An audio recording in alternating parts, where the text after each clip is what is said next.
Invito a la doctora Melissa Reyes, médica internista del ICESI, especialista en dolor y cuidado paliativo del Instituto Nacional de Cancerología, y nos hablará sobre fin de vida en el paciente oncológico. ¿Listo? Bueno, muy buenas tardes. Mi nombre es Melissa Reyes Rueda, yo soy médica internista y soy especialista en dolor y cuidado paliativo aquí en el instituto. El tema del día de hoy es fin de vida y sedación paliativa del paciente oncológico.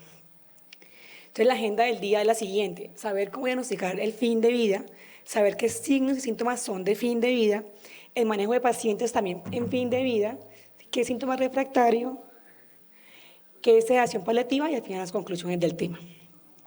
Entonces, cuando uno busca la definición de fin de vida, en realidad un marco de tiempo establecido no existe. Uno quisiera que le dijeran son semanas, son días, son meses, y en realidad eso no existe en ninguna definición.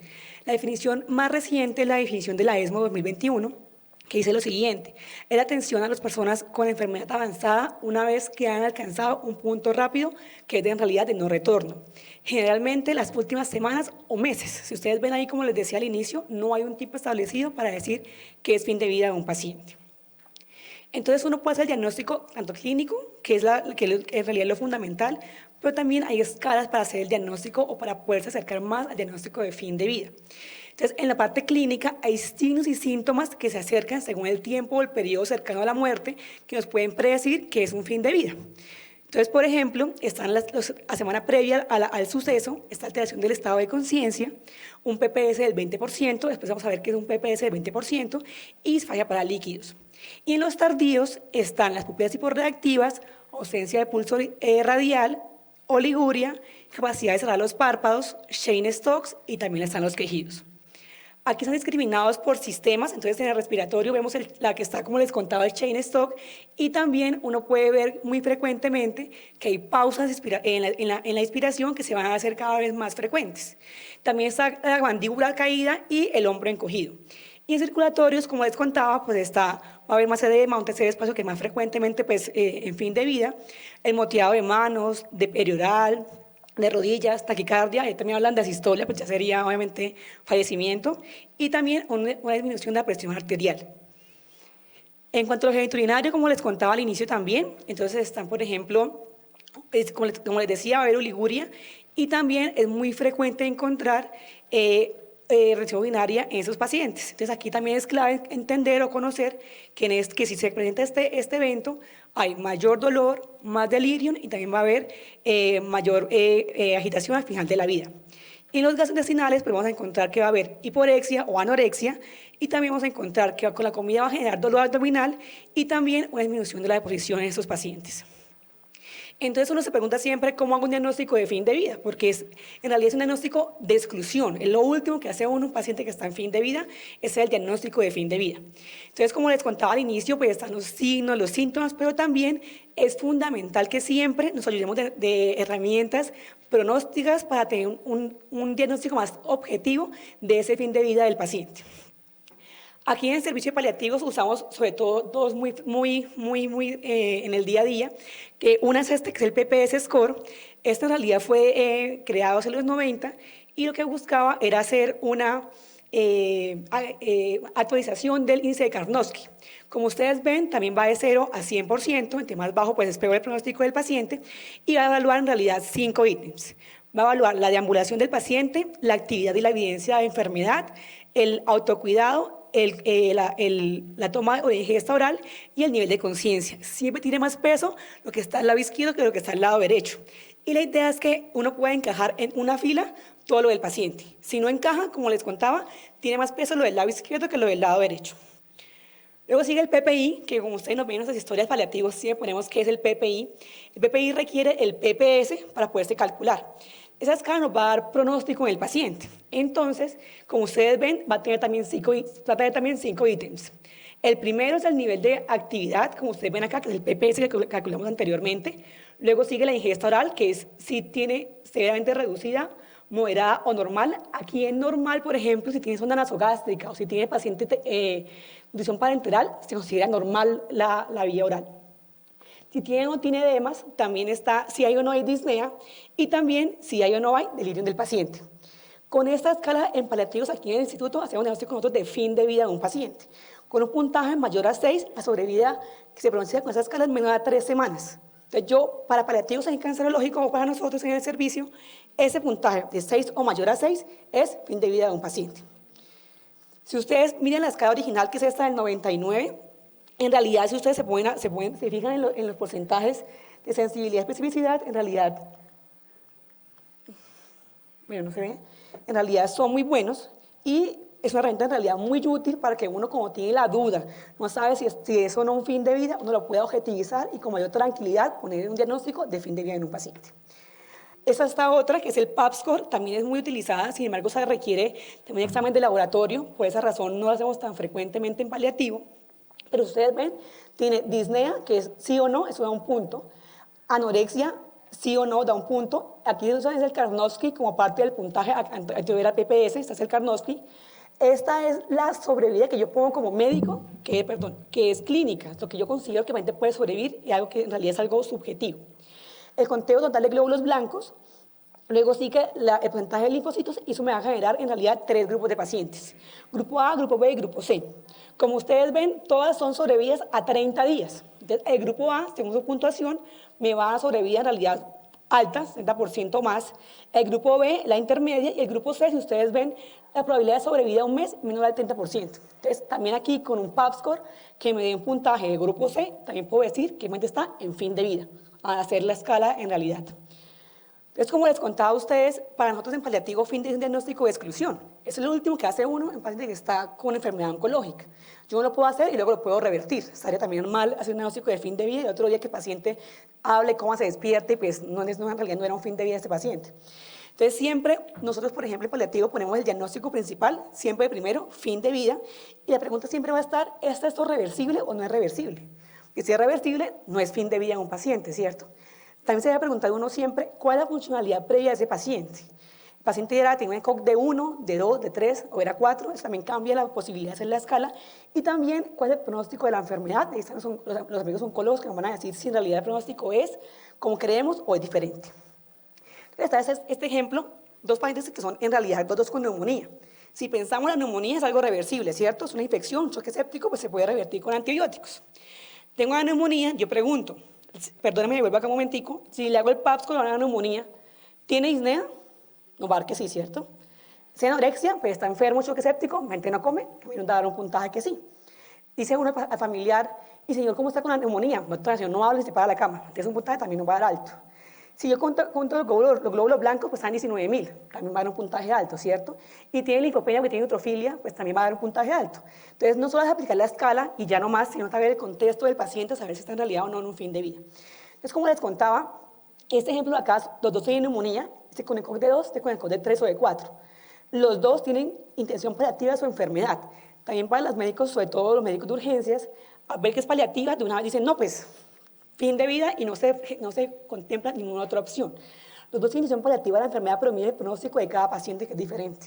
Entonces, cuando uno hace un diagnóstico de fin de vida, estar seguro que en realidad no hay nada más que revertir y que en realidad no hay nada más que uno pueda ofrecer como parte de curación o de reversibilidad a ese paciente.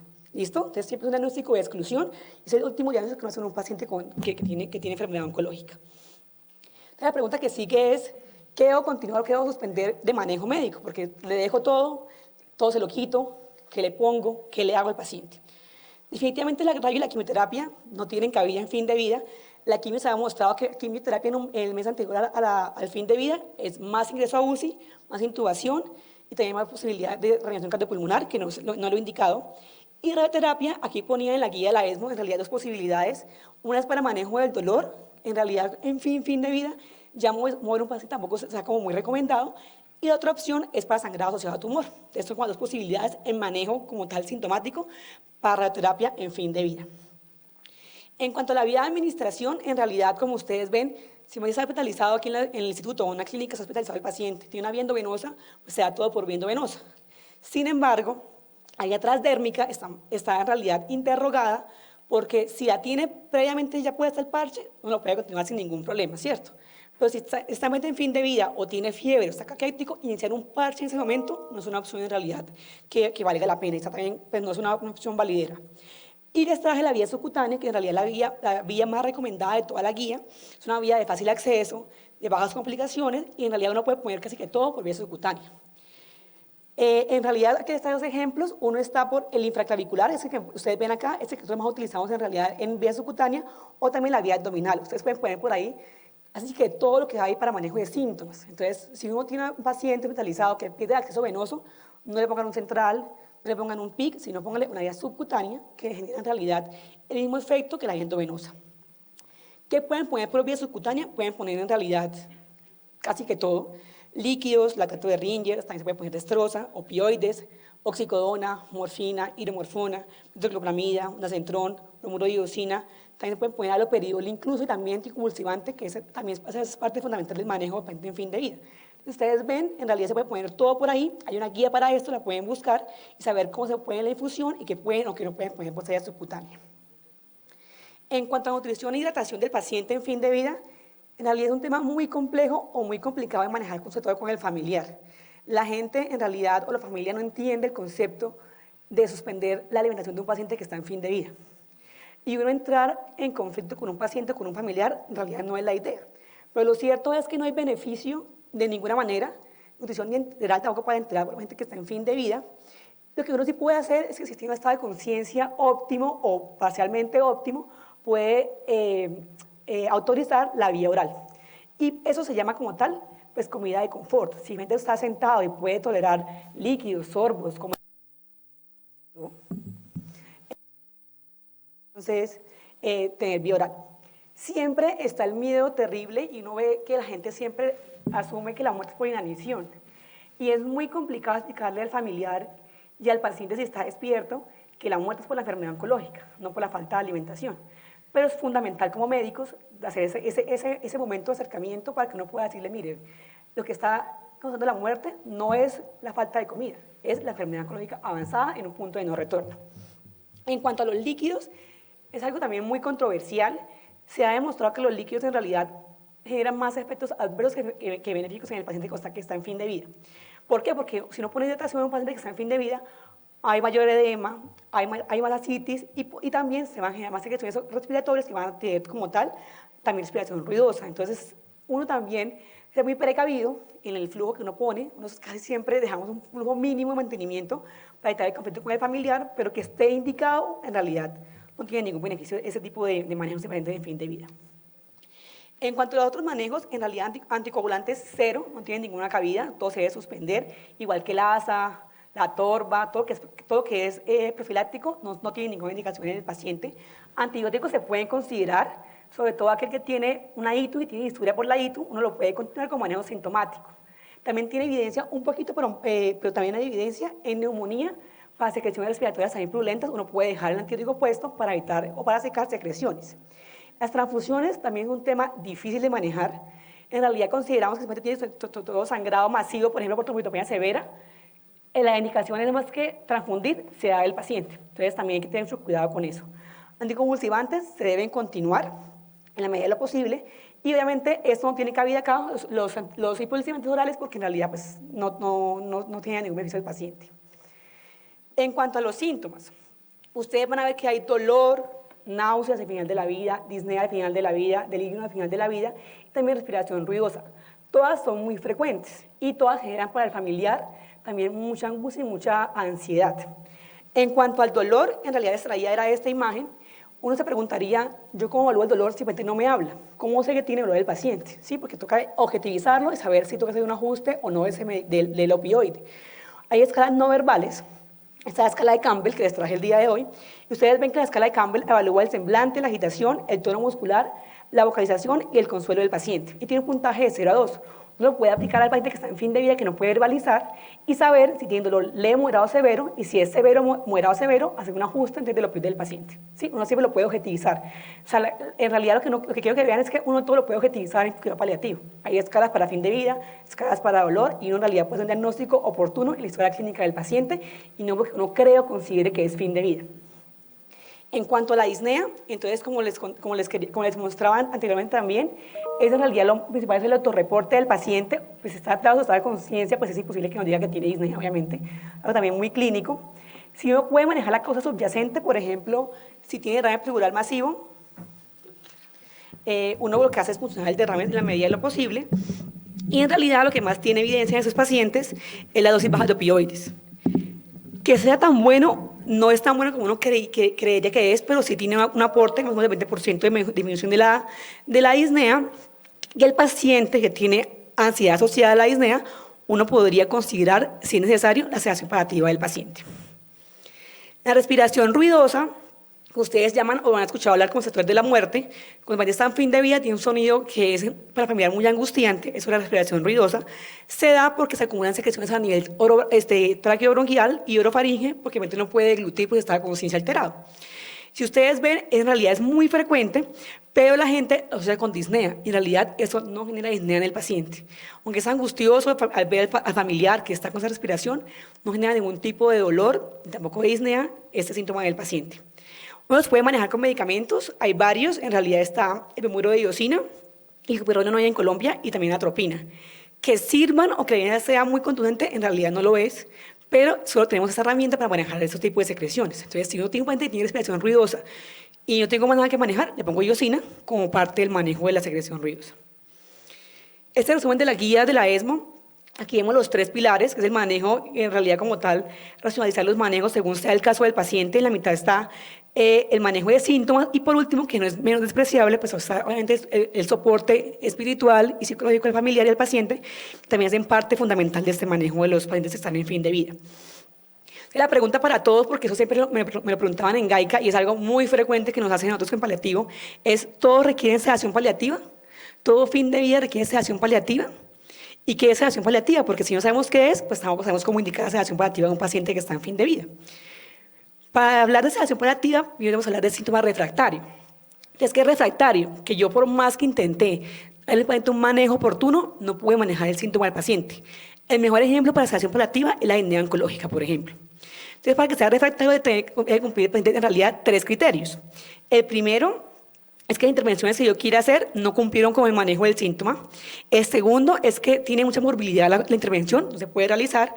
La tercera es que el alivio que quiero dar es en un tiempo prolongado al paciente. Entonces, si tengo esos 3 ítems, ese síntoma es refractario. Como les digo, la disnea oncológica, le puse morfina por horario, morfina en infusión, hice torcentesis, la disnea es severa. En ese punto que yo sé que no tengo retorno, ahí se vuelve un síntoma refractario, y ahí me de la sedación paliativa de un paciente. Entonces, ¿qué es sedar? En realidad, lo que uno seda también como un último recurso en el paciente. La sedación tiene como objetivo inducir un estado de conciencia o inconsciencia más que todo, que busca es que el paciente no perciba el síntoma.